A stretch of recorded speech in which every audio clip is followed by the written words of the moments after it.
देश में कोरोना के विरुद्ध लॉकडाउन में सहयोग करने के लिए देशवासियों को चैनल लेव म्यूजिक आभार प्रकट करता है।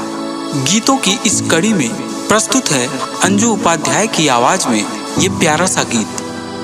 हमको पता है अपनों की तुम्हें याद बहुत आएगी, बीते लम्हों की वो याद सोच के तड़पाएगी।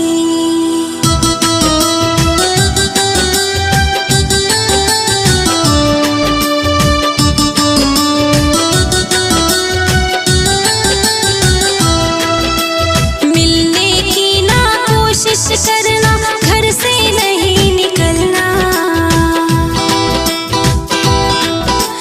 मिलने की ना कोशिश करना, घर से नहीं निकलना। कोरोना फैल जाता है,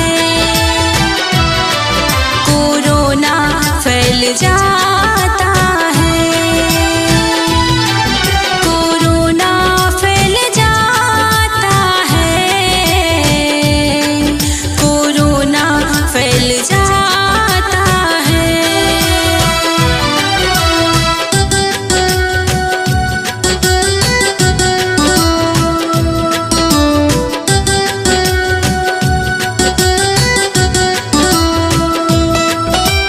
हमको पता है अपनों की तुम्हें याद बहुत आएगी, बीते लम्हों की यादें वो सोच के तड़पाएगी।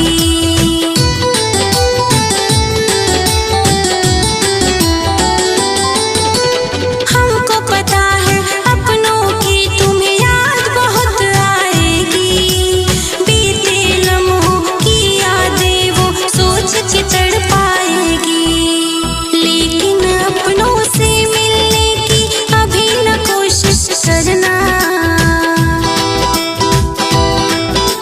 लेकिन अपनों से मिलने की अभी न कोशिश करना। कोरोना फैल जाता है, कोरोना फैल जाता